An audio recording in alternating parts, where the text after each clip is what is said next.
Assalamualaikum warahmatullahi wabarakatuh. Hai, kembali lagi bersama saya dengan The Ops Crew. Dan sekarang aku akan membahas tentang sejarah kota Nganjuk dan berserta kuliner. Tempat nongki-nongkinya juga udah jelas. Dan bukan itu saja, aku pun akan membahas mitos-mitos yang ada di kota Nganjuk. So, kuya.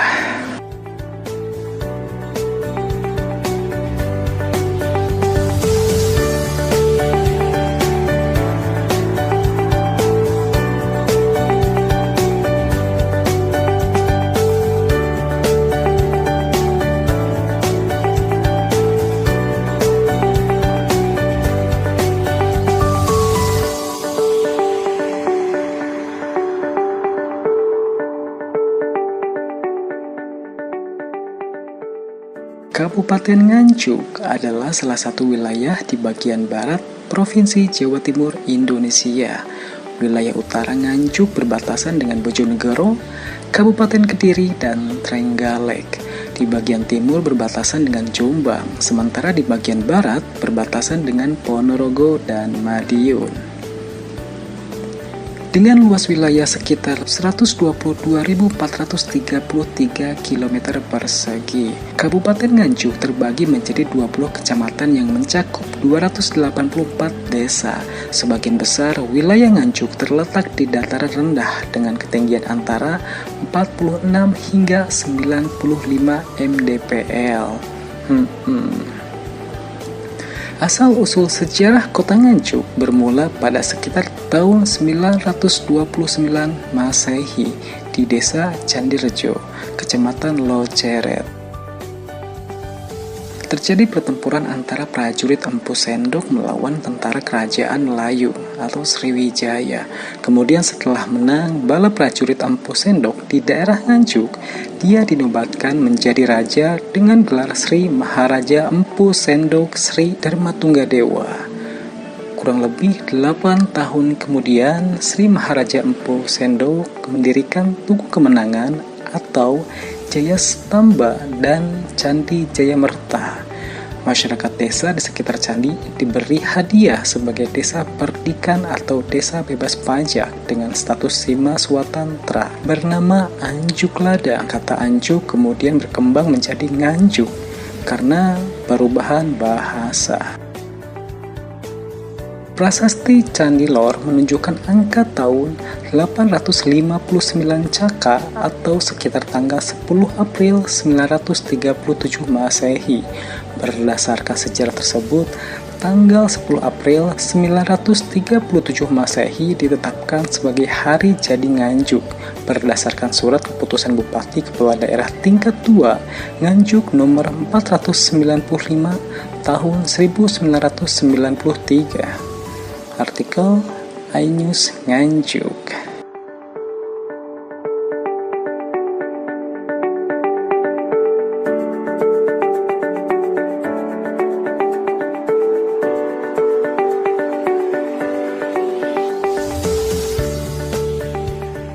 Kuliner Nganjuk. Nah, tadi sekilas membahas sejarah kota Nganjuk. Nah, sekarang kita akan membahas tentang kuliner. Pastinya ya, kita lagi healing ya, pasti makanan harus selalu dituju. Selain kaya akan sejarah, Nganjuk juga terkenal dengan kuliner khasnya yang menggugah selera dan tempat tongkrongannya asik pula. Berikut makanan Nganjuk dan tempat tongkrongannya. Kuya.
Nah, tadi kita sudah membahas tentang sejarah kota Nganjuk dan kuliner beserta tempat tongkrongannya.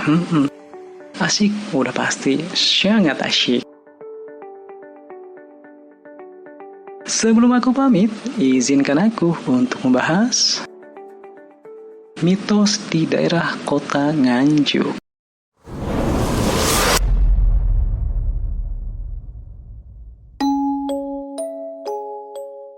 Nganjuk bukan hanya terkenal dengan sebutan kota kemenangan. Selain itu juga Nganjuk terkenal dengan sebutan kota angin.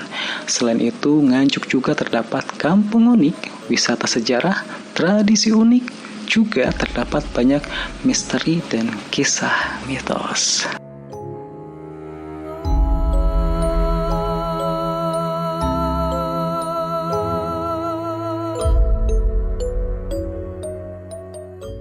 Satu, Watu Gandul, salah satu tempat yang unik dan penuh misteri, yakni berada di Kecamatan Ngeluyu, Kabupaten Nganjuk.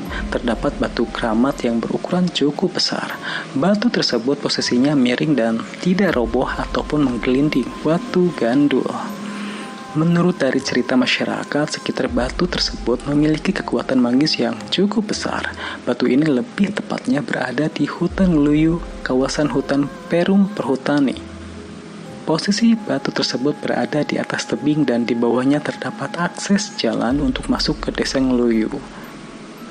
Jika kita ingin menuju ke lokasi batu ini, harus memiliki keberanian yang tinggi, karena untuk menuju ke tempat ini harus melewati jalan setapak di dalam hutan dan di pinggir lereng gunung. Watu Gandul ini berada di antara batu-batu besar lainnya. Konon batu ini dari letusan Gunung Pandan.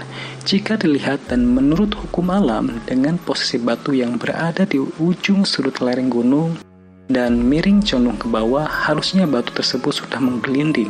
Jika dilihat batu tersebut menggantung seolah terdapat tali yang tak kasat mata menali batu tersebut agar tidak jatuh.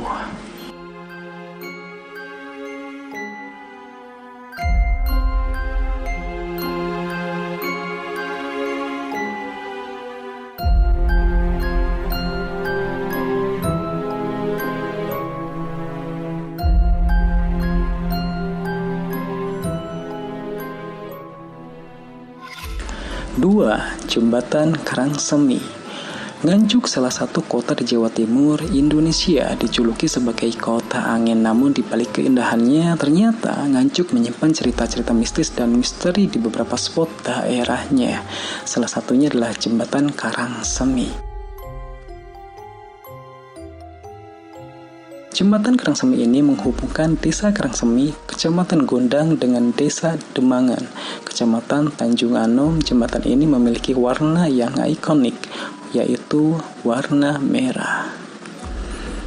Ada berbagai cerita mistis yang banyak dialami oleh warga sekitar maupun warga yang hanya melintas dari luar kota. Salah satu cerita yang paling ikonik adalah penampakan seorang wanita cantik yang berdiri di sekitar jembatan Karangsemi. Konon, sosok wanita cantik ini seperti putri kerajaan yang memakai baju khas kerajaan pada masa lampau. Banyak pengendara yang tidak sengaja melihat sosok penampakan ini saat melewati jembatan Karangsemi. Menurut cerita warga setempat, dulunya desa Karangsemi ini adalah kerajaan kecil di bawah kerajaan Mataram. Sebelum berubah nama menjadi desa Karangsemi, dulunya bernama desa Pujon Manis. Jembatan Karangsemi dibangun pada tahun 1980, namun lamanya jembatan ini membuat jembatan Karangsemi menjadi urban legend bagi masyarakat Nganjuk dan sekitarnya.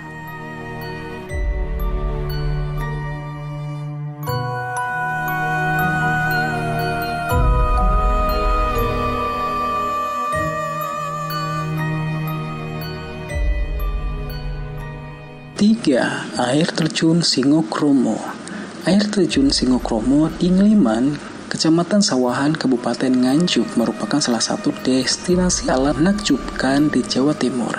Selain keindahan alamnya, tempat ini juga terkenal dengan mitos uniknya, yakni mempercepat bertemunya jodoh bagi mereka yang mandi di bawah air terjun.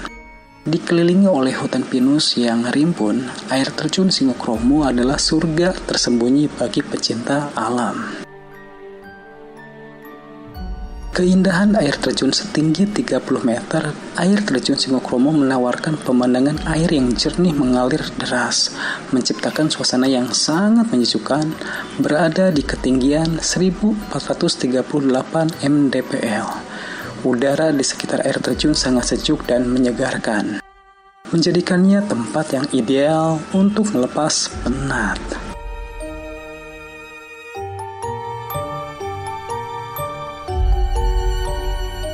Mitos bertemu jodoh. Salah satu hal yang membuat air terjun Singokromo menarik adalah mitos bertemu jodoh. Konon, mandi di bawah air terjun ini dipercaya dapat mempercepat bertemunya jodoh. Mitos ini menjadi daya tarik tersendiri bagi para pengunjung, terutama mereka yang tertarik dengan legenda lokal.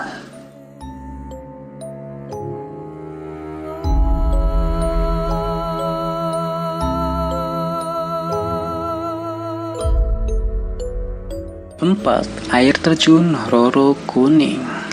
Legenda di balik air terjun Roro Kuning berhubungan dengan dua putri cantik dari Kerajaan Kediri atau Kerajaan Daha, yakni Putri Roro Kuning dan Putri Runting. Keduanya mengalami sakit yang tak kunjung sembuh hingga mereka memutuskan untuk menjelajahi hutan dan bukit mencari pengobatan. Perjalanan mereka membawa mereka ke desa Bajulan, di mana mereka bertemu dengan Resi Darmo yang mampu menyembuhkan mereka. Setelah sembuh, Putri Roro Kuning memilih tinggal di desa Bajulan. Resi Darmo kemudian menamai air terjun di sana sebagai air terjun Roro Kuning, sebagai penghormatan kepada sang putri. Air terjun Roro Kuning juga dikenal sebagai air merambat Roro Kuning, terkait dengan 3 sumber air dari Gunung Wilis yang merambat di antara akar pohon dan batuan hingga menciptakan air terjun. Mitos sekitar tempat ini menyebutkan jika seseorang berada di jalanan sekitar air terjun dan tiba-tiba basah tanpa hujan, itu menjadi pertanda bahwa mereka sebaiknya mengurungkan niatnya untuk melanjutkan perjalanan. Masyarakat percaya fenomena ini dikenal sebagai air merambat adalah pertanda yang perlu diperhatikan sebagai antisipasi akan kecelakaan atau bencana. Namun, kebenaran mitos ini masih menjadi perdebatan, meskipun cerita masa lalu mungkin menjadi asal mula kepercayaan ini.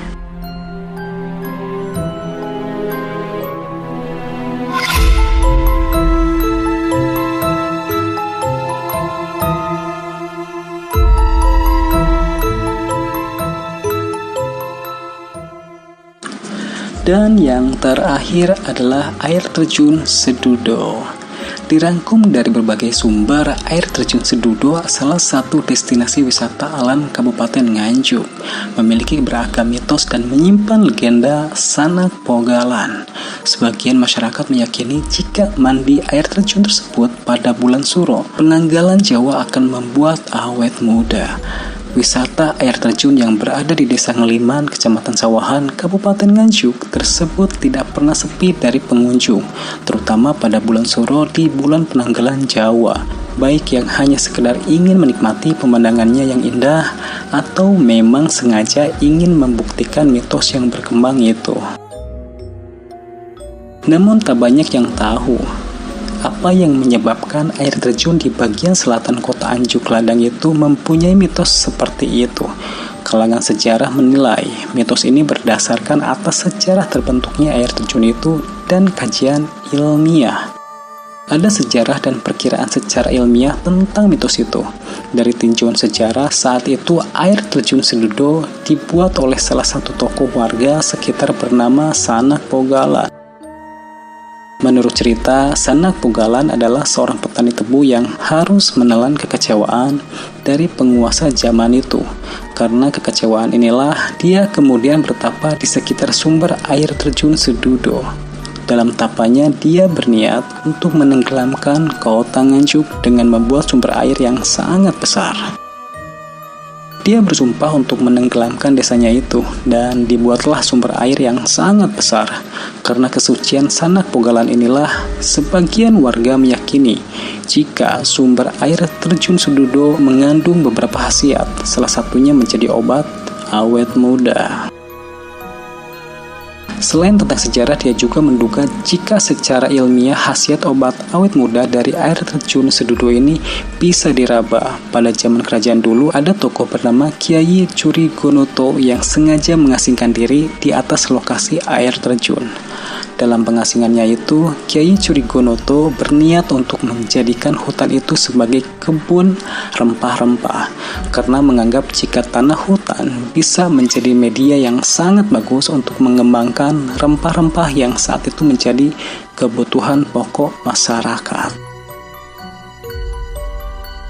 Kyai Curigonoto lantas meminta Raja Kerajaan Kediri untuk mengirim rempah-rempah ke tempat pengasingannya itu. Namun, tak begitu jauh dari tujuannya, tiba-tiba gerobak-gerobak yang mengangkut rempah-rempah itu terguling di antara sumber air terjun Sedudo. Lalu rempah-rempah ini tumbuh subur hingga memenuhi hutan yang menjadi tempat sumber air terjun Sedudo. Sehingga air yang mengalir ke air terjun Sedudo banyak mengandung rempah-rempah itu. Secara otomatis, rempah-rempah ini mampu menjadi obat yang multi khasiat. Salah satunya adalah membuat wajah tampak bersih, sehingga kelihatan awet muda. Mitos ini juga dijunjung tinggi oleh Pemkab Nganjuk sendiri. Buktinya, setiap bulan Syuro, Pemkab Nganjuk menggelar ritual siraman, di mana akan banyak masyarakat Nganjuk yang mandi bersama di lokasi wisata air terjun ini. Memang budaya siraman ini menjadi agenda tahunan Pemkab Nganjuk selain untuk menarik wisatawan, juga untuk melestarikan budaya yang sudah ada ratusan tahun silam. Air terjun yang terletak di lereng Gunung Wilis tersebut hingga kini menjadi primadona wisata daerah setempat, terutama setiap datang bulan Syuro, di mana ribuan orang dari sekitar Nganjuk dan luar kota berbondong-bondong untuk melakukan ritual siraman dan berendam di kolam guyuran air terjun. Terletak di ketinggian 1438 meter di atas permukaan air laut, air terjun Sedudo ternyata sejak ratusan tahun menyimpan banyak cerita mistis dan terus hidup di benak masyarakat setempat sampai saat ini.